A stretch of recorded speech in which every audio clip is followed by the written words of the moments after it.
This is Amores 315. It's the last poem of Ovid's collection of love poetry, the Amores. And so he's saying goodbye. Um, at the very beginning of this thing, he struggled against writing for poetry. Remember that he opens up his first poem with Arma Gravi Numero. I wanted to write about weapons warfare in heavy meter. And so 3 books later, he's written a whole lot of love poetry. So he's kind of, at least I get the sense, sort of thankful that he's putting it behind him. But he's saying goodbye here. He says, okay, farewell. And in line 1, he says, hey, look for a new bard, look for a new poet, mother of tender love, or maybe loves, or maybe lovers, right? Mother of tender lovers. So we're talking about Venus here. He says, Haec ultima meta, this final turning post. And so meta is if you think of a chariot race, you've got the spine, the spina that's in the middle of a circus, of a circus. And at the end of each end of the spina, you've got these large obelisk-looking things, or maybe just spikes, and they're the turning posts that the chariot racers go around. So this final turning post is passed by my elegies. And Lafleur says, maybe it works better the other way. My elegies have passed by, or are passing by. It's the final lap, basically. These elegies, nonetheless, which I have composed, ego composui, an alumnus, right, a descendant of the Polignian countryside. So he turns very introspective here. He's talking about his upbringing.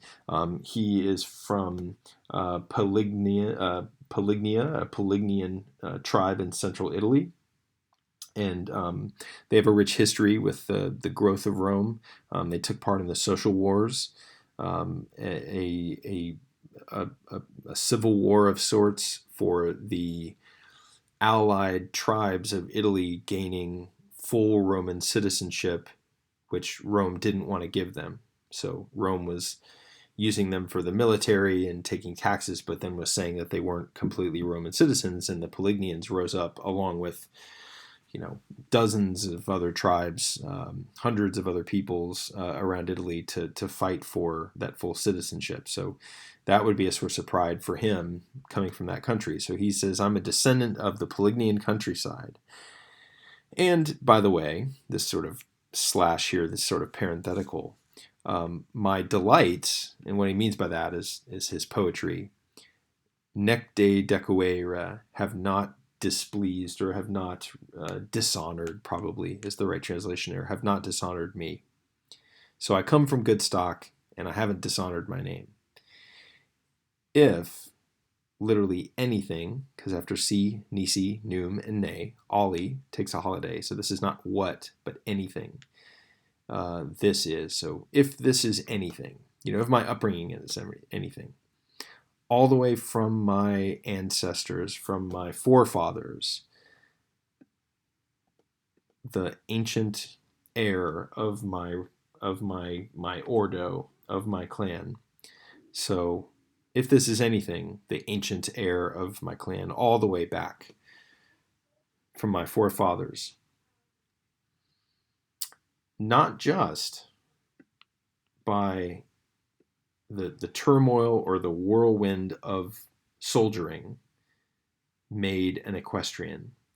So not just an equestrian made from the labor and the rewards, the spoils of warfare. So, he takes pride in the fact that he didn't just sort of happen upon wealth as a consequence of war, which many did, but that he was born into his equestrian status. He says, Mantua rejoices in Virgil, Verona rejoices in Catullus. So Verona is the place in Cisalpine Gaul where Catullus was born, Mantua being the place where Virgil was born. I will be called, or it could be let me be called, because the form would be the same, and I suppose it's a hair's difference here. So I will be, or let me be called, the glory of the Pelignian race. So Mantua can claim Virgil, Verona claims Catullus, let Peligna claim me. Which its own liberty, its own freedom, had compelled to honest warfare. So again, going back to the social war thing, a proud country and its libertas forced it to go to war, but it was honest warfare, right? It was honorable and honest.